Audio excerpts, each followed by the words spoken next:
6월 18일 금요일 아침입니다. 우리의 삶의 걸음걸이에 등불 대신 이 말씀 묵상하며 이 하루를 함께 시작하겠습니다. 기도하겠습니다. 사랑의 하나님, 그 귀하신 독생자 아들 예수 그리스도의 생명을 바쳐 우리를 자녀 삼으신 그 사랑에 감사를 드립니다. 하나님, 오늘도 우리의 목자 되신 주님의 음성 듣고 따라가기 원합니다. 우리에게 들을 수 있는 마음과 귀를 열어주시고 이 말씀을 깨닫게 하여 주시옵소서. 하나님, 우리의 삶에 닥치는 모든 문제 해결이 주님의 말씀을 듣고 행함에 있음을 깨닫는 시간 되게 하여 주시옵소서. 그리하여 오늘도 주시는 말씀 순종함으로 살아가는 하루 되게 하여 주시옵소서. 예수님의 이름으로 기도드립니다. 아멘. 우리 묵상할 하나님의 말씀은 출애굽기 28장 1절에서 14절 말씀입니다. 너는 이스라엘 자손 중 내 형 아론과 그의 아들들 곧 아론과 아론의 아들들 나답과 아비후와 엘르아살과 이다말을 그와 함께 내게로 나오게 하여 나를 섬기는 제사장 직분을 행하게 하되 내 형 아론을 위하여 거룩한 옷을 지어 영화롭고 아름답게 할지니 너는 무릇 마음에 지혜 있는 모든 자 곧 내가 지혜로운 영으로 채운 자들에게 말하여 아론의 옷을 지어 그를 거룩하게 하여 내게 제사장 직분을 행하게 하라. 그들이 지을 옷은 이러하니 곧 흉패와 에봇과 겉옷과 반포 속옷과 관과 띠라. 그들이 내 형 아론과 그 아들들을 위하여 거룩한 옷을 지어 아론이 내게 제사장 직분을 행하게 하라. 그들이 쓸 것은 금실과 청색, 자색, 홍색 실과 가늘게 꼰 배실이니라. 그들이 금실과 청색, 자색, 홍색 실과 가늘게 꼰 배실로 정교하게 짜서 에봇을 짓되 그것에 어깨바지 둘을 달아 그 두 끝을 이어지게 하고 에봇 위에 매는 띠는 에봇 짜는 법으로 금실과 청색, 자색, 홍색 실과 가늘게 꼰 배실로 에봇에 정교하게 붙여 짤지며 호마노 2개를 가져다가 그 위에 이스라엘 아들들의 이름을 새기되 그들의 나이대로 6 이름을 한 보석에 나머지 6 이름은 다른 보석에 새기라. 보석을 새기는 자가 도장에 새김같이 너는 이스라엘 아들들의 이름을 그 두 보석에 새겨 금태에 물리고 그 두 보석을 에봇의 두 어깨바지에 붙여 이스라엘 아들들의 기념 보석을 삼되 아론이 여호와 앞에서 그들의 이름을 그 두 어깨에 메어서 기념이 되게 할지며 너는 금으로 태를 만들고 순금으로 노끈처럼 두 사슬을 닦고 그 따은 사슬을 그 태에 달지니라. 아멘. 하나님께서 성막과 성막의 기구들을 만들라고 명하시면서 이제 예배, 즉 제사를 담당할 제사장들을 세우는 일에 대해서 명하십니다.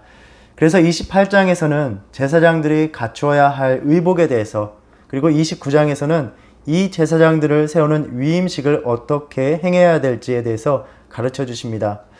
먼저 하나님은 이 직무를 수행할 이들을 부르셨습니다. 제사장의 역할은 무엇이었습니까? 하나님 앞에서 이스라엘 백성들을 대표하면서 또 백성들에게 하나님의 일을 알게 하는, 중보하고 중재하는 사명을 감당했던 자들입니다. 1절에서 하나님께서 모세에게 이스라엘 자손 중 내 형 아론과 그의 아들들을 내게로 나오게 하여 나를 섬기는 제사장 직분을 행하게 하라 라고 말씀하셨습니다. 하나님의 부르심이 있었습니다. 우리가 주님의 교회를 섬기면서 주님의 일을 감당할 때에 우리의 인간적인 자원함으로 행하는 듯 하지만 그 속에는 주님께서 그 사명을 위해서 부르시는 소명이 있다는 것입니다. 성경을 보면 이스라엘 백성들 12지파 중에서 레위 지파가 성소의 일을 감당하였습니다. 아론은 일찍이 모세를 도왔고 아론의 아들들 역시 자연스럽게 그러한 일에 함께하였을 것이라 짐작하지만 레위 지파 중에서 왜 아론의 가문이 제사장의 직무를 감당하게 하셨는지는 전적으로 하나님의 부르심, 은혜의 부르심이라고 볼 수 있습니다. 하나님은 이스라엘 백성을 제사장 나라라고 부르셨습니다. 그들이 대단해서가 아닙니다. 오직 하나님의 택하심이었습니다. 19장에서 시내산에 이르렀을 때에 말씀하셨습니다. 너희가 내게 대하여 제사장 나라가 되며 거룩한 백성이 되리라. 너는 이 말을 이스라엘 자손에게 전할지니라. 이스라엘 백성들과 같이 아론과 아론의 아들들 같이 우리가 하나님의 일을 할 수 있는 이유가 있다면 그것은 우리에게 어떠한 자격이나 나의 원함이 있었던 것이 아니라 이를 허락하신 주님의 택하심의 은혜가 있었다는 것, 이 아침 우리 함께 다시 한번 새기기 원합니다. 주님의 일을 감당하는 것에 대해서 부족하고 자격 없고 여전히 이기심과 욕망이 가득한 인간적인 혈기로 가득할 뿐인 나를 하나님의 일로 불러 써 주시는 주님의 은혜를 기억하는 저와 여러분이 되기를 바랍니다. 우리에게 주어진 직분과 사명은 주님의 은혜인 것입니다. 사명으로 나를 부르신 그 은혜에 감사와 고백으로 나아가는 저와 여러분 되기를 바랍니다. 2절에서 하나님의 제사 직무를 섬기는 아론을 위해서 거룩한 옷을 지어 영화롭고 아름답게 하라고 하셨습니다. 이 의복을 만드는 재료는 성막을 지을 때 사용된 재료와 똑같은 것이었고 영화롭고 아름답게 만들어야만 했습니다.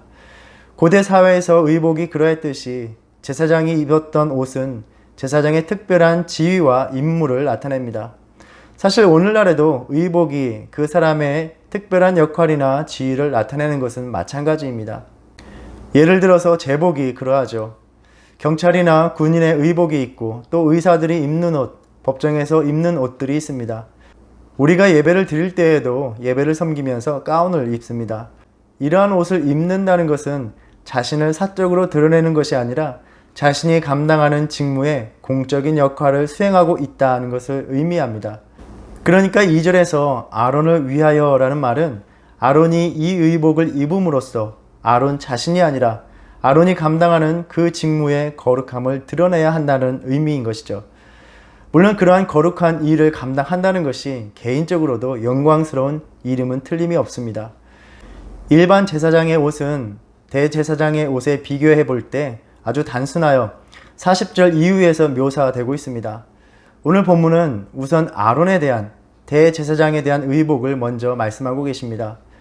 여호와께로부터 특별한 재능을 부여받은 기술자들이 여호와를 섬기는 제사장직을 수행하는 의도에 맞게 의복을 제작하라 명하십니다. 보통 대제사장의 의복은 8가지로 구성됩니다. 4절에서는 흉패, 에봇, 겉옷, 반포속옷, 관과 띠의 6가지가 열거됩니다. 여기에서 36절 이하에 여호와께 성결이라고 새긴 패와 42절 이하에서 모든 제사장들이 입는 세마포로 만든 속바지가 있습니다. 이 속바지는 출애굽기 20장 26절에서 너는 층계로 내 제단에 오르지 말라 내 하체가 그 위에 드러날까 함이니라 라고 금하신 것처럼 하나님께서 임재하시는 영역에서 하체를 드러내는 죄를 범하지 않기 위해서 반드시 입어야만 했습니다. 이런 의복 중에서 맨 먼저 언급되는 것이 바로 오늘 본문에서 에봇입니다. 사실 구약 성경에서 에봇이 제의적인 도구로서 그 기원과 역할에 대해서 조금씩 다른 측면에서 언급되기 때문에 아주 명확하게 통일된 이해를 갖기는 어렵습니다. 예를 들어서 사사기의 기드온이나 미가의 이야기만 보더라도 에봇은 신상을 가리키는 듯 합니다. 아마도 오랜 시간을 거치면서 에봇은 처음에는 단순한 임시복이었지만 점점 정교한 겉옷이 되었고 신성한 옷으로 여겨지면서 하나님의 일을 섬길 때 입는 옷으로 발전되었을 것이다 추측합니다. 이런 에봇의 다양한 기원과 역할이 어떠한 것이든 오늘 본문에 나온 에봇은 제사장 의복의 한 부분으로서 하나님의 뜻을 물을 때 썼던 우림과 둠밈이 담긴 주머니가 있는 겉옷입니다. 에봇은 아주 정교하게 짠 제사장이 맨 바깥에 입는 옷입니다. 2개의 띠로 허리에 묶고 위로는 어깨 위로 넘어가는 2개의 어깨 바지를 에봇에 달아서 그 두 끝이 에봇에서 한데에 이어집니다. 본문에서 에봇의 길이에 대한 설명은 없지만 대체적으로 생각되는 대제사장의 의복의 모양을 보면 에봇은 소매가 없고 무릎까지 내려오는 앞치마와 같은 형태로 되어 있는 것으로 여겨집니다. 9절부터는 에봇과 연결되는 견대에 대해서 말씀하십니다. 호마노 2개의 이스라엘의 아들들, 즉 지파들이 태어난 순서대로 이름을 새깁니다. 이 보석을 각 견대에 붙여서 이스라엘 아들들의 기념 보석을 삼습니다. 기념한다는 것은 기억하는 것입니다. 이 이름이 새겨진 견대를 하고 온 백성을 대신하여 하나님 앞에 나아갈 때 이 지파의 아들들의 이름, 즉 온 이스라엘 백성들이 하나님 앞에서 기억되는 것입니다. 견대의 금태를 만드는데 여기에 노끈처럼 따온 2 사슬을 부착해서 흉패를 매게 합니다. 우리가 계속해서 제사장의 의복에 대해서 나누게 될 것입니다. 이 의복에 대한 말씀은 우리 신앙에 대해서 여러 가지를 가르쳐주고 있습니다. 앞에서 나누었지만 이 의복을 입는 자는 구별된 사람이 됩니다. 구별된 자로서 하나님의 직무를 행해야 합니다. 특히 대제사장은 관 전면에 여호와께 성결이라는 패를 붙여야 합니다. 성결은 거룩이라는 의미가 있고 거룩의 기본 의미는 구별되다 하는 것입니다. 이 이야기를 살펴보면 아론과 그 아들들이 원해서 이 의복을 입을 수 있었습니까? 아닙니다. 하나님께서 그들을 세우시고 특별히 마련해 주신 의복입니다. 하나님 앞에 구별되어 나아갈 수 있다는 것은 인간적인 자격이나 노력이 아니라 전적으로 주님의 은혜인 것입니다. 또 그 의복을 주시는 것은 구별되고 거룩해야 한다는 명령이기도 한 것입니다. 그들은 이 의복을 입고 있는 한 이제 자신들의 일을 멈추고 하나님의 일을 힘써야 하는 사람들이 됩니다. 그리고 오늘날 우리 역시 하나님께서 이 거룩한 제사장의 옷을 입혀 주셨다는 것을 우리는 알아야 합니다. 우리가 잘 아는 구절, 베드로전서 2장 9절 말씀입니다.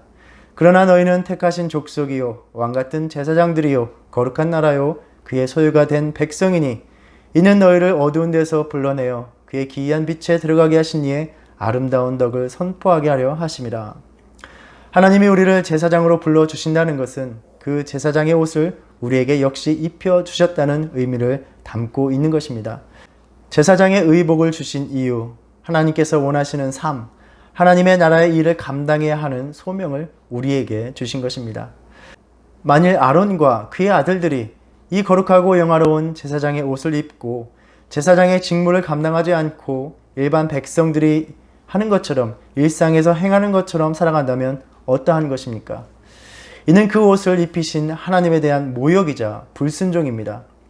제사장의 옷은 한편으로 제사장의 권위를 나타내는 것이요 다른 한편으로는 내가 주님 앞에서 주님께서 세우신 제사장으로 나아갑니다 라는 고백이 됩니다.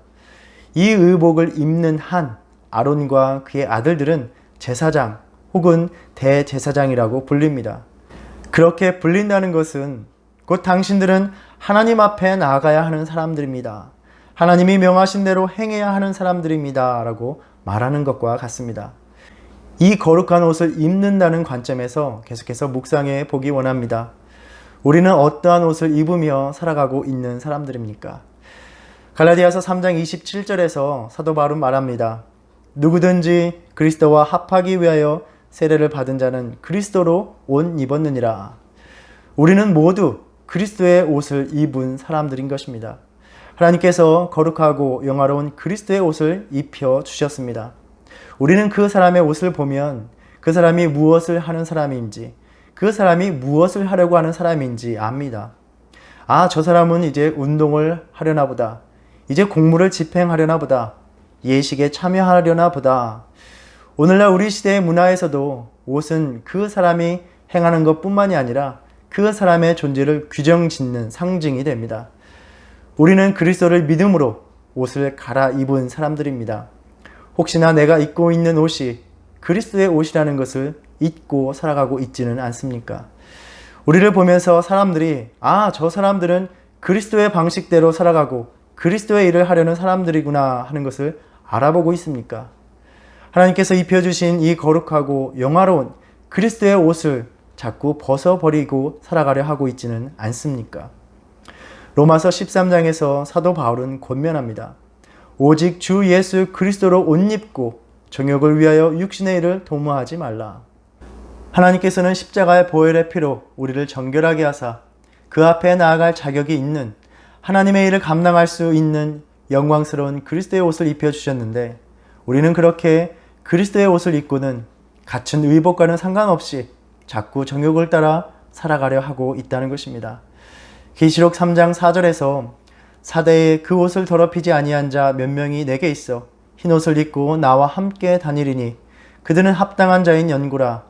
이기는 자는 이와 같이 흰옷을 입을 것이요 내가 그 이름을 생명책에서 결코 지우지 아니하고 그 이름을 내 아버지 앞과 그의 천사들 앞에서 시인하리라 라고 말씀하셨습니다. 하나님께서 입히신 그리스도의 옷을 더럽히지 않고 살아가는 저와 여러분의 삶이 되기를 바랍니다. 또 계시록 7장을 보면 큰 무리가 나와서 흰옷을 입고 종려 가지를 들고 보좌 앞과 어린 양 앞에서 서서 찬양합니다. 구원하심이 보좌에 앉으신 우리 하나님과 어린 양에게 있도다. 그때 이 흰옷을 입은 자들이 누구이냐라고 물을 때에 이는 큰 환난에서 나오는 자들인데 어린 양의 피에 그 옷을 씻어 희게 하였느니라 라고 말씀하셨습니다. 하나님께서 아론과 그 아들들에게 제사장의 옷을 입혀주시면서 제사장의 거룩한 일을 감당하게 하셨습니다.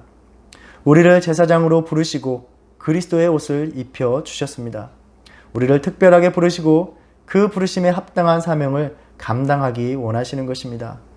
주님께서 그 영화로운 옷을 우리에게 입히시기 위해서 자신의 생명을 십자가에서 버리셨습니다. 우리의 질고를 지시고 무거운 짐을 지시고 우리의 죄의 형벌을 감당하셨습니다. 우리가 입은 그리스도의 옷, 바로 하나님이 그 온전한 사랑을 우리에게 입혀주신 것입니다. 우리가 이 아침 이 말씀을 묵상하면서 주님께서 입혀주신 그 거룩한 옷이 더럽혀져 있지 않은지 돌아보기 원합니다. 그리스도의 보혈로 다시 옷을 정결하게 하기 원합니다. 계시록 22장에서 주님은 말씀하십니다. 보라, 내가 속히 오리니 내가 줄 상이 내게 있어 각 사람에게 그가 행한 대로 갚아주리라. 나는 알파와 오메가요 처음과 마지막이요 시작과 마침이라. 자기 두루마리를 빠는 자들은 복이 있으니 이는 그들이 생명나무에 나아가며 문을 통하여 성에 들어갈 권세를 받으려 함이로다. 성도 여러분, 하나님께서 아론과 그 아들들을 제사장으로 세우시고 거룩한 옷을 입혀 주셨듯이 우리를 제사장으로 세우셨고 그리스도의 거룩한 옷을 입혀 주셨습니다. 이 거룩한 옷을 입은 자들답게 살아가는 저와 여러분의 삶이 되길 바랍니다. 이 옷이 더럽혀지지 않도록 하나님께서 기뻐하시지 않는 말과 행실을 삼가며 주님께서 입혀주신 옷에 걸맞는 사명으로 살아가는 우리들의 믿음이 되기를 바랍니다. 우리에게 입혀주신 그리스도의 옷, 정결히 깨끗이 하면서 주님 앞에 나아갈 때에 주님이 입히신 이 옷 더럽히지 않으려 힘쓰고 애쓰며 살았습니다. 그리스도의 보혈 의지하여 늘 이 옷을 깨끗이 하고자 거룩한 행실을 힘쓰며 살았습니다. 주님의 옷 더럽히지 않고 주님께 나아갑니다. 고백과 찬양으로 나아가 주님 품에 안기는 저와 여러분의 믿음의 삶이 되기를 간절히 바랍니다. 기도하겠습니다. 하나님의 거룩한 직무를 감당하게 하시기 위하여 아론과 그 아들들을 세우시고 영화롭고 아름다운 제사장의 옷을 입혀 주셨습니다. 하나님, 그 큰 사랑으로 그리스도의 십자가 보혈로 우리를 자녀 삼으시고 그리스도의 옷을 입혀 주셨습니다. 그리스도의 옷을 입고 그리스도의 자녀답게 그 백성답게 살아가기를 원하십니다. 하나님, 이 옷이 더럽혀지지 않는 거룩한 행실로 살아가는 저희들의 믿음이 될 수 있도록 인도하여 주시옵소서. 구별되이 행하며 주님의 거룩함을 지키며 살아가는 우리의 믿음 되게 하여 주시옵소서. 그리하여 주님 앞에 나아갈 때 더럽혀지지 않은 옷으로 주님께 나아갈 수 있도록 인도하여 주시옵소서. 오늘도 우리 믿음의 삶을 주님께서 도우시고 붙드시기를 간절히 소망합니다. 성령님, 우리와 함께하여 주시고 오늘의 삶도 거룩함으로 살아나갈 수 있도록 인도하여 주시옵소서. 예수님의 이름으로 기도드립니다. 아멘. 하늘에 계신 우리 아버지여, 이름이 거룩히 여김을 받으시오며 나라의 임하옵시며 뜻이 하늘에서 이룬 것 같이 땅에서도 이루어지이다. 오늘날 우리에게 일용할 양식을 주옵시고 우리가 우리에게 죄 지은 죄를 사하여 준 것 같이 우리의 죄를 사하여 주옵시고 우리를 시험에 들게 하지 마옵시고 다만 악에서 구하옵소서. 나라와 권세와 영광이 아버지께 영원히 있사옵나이다. 아멘.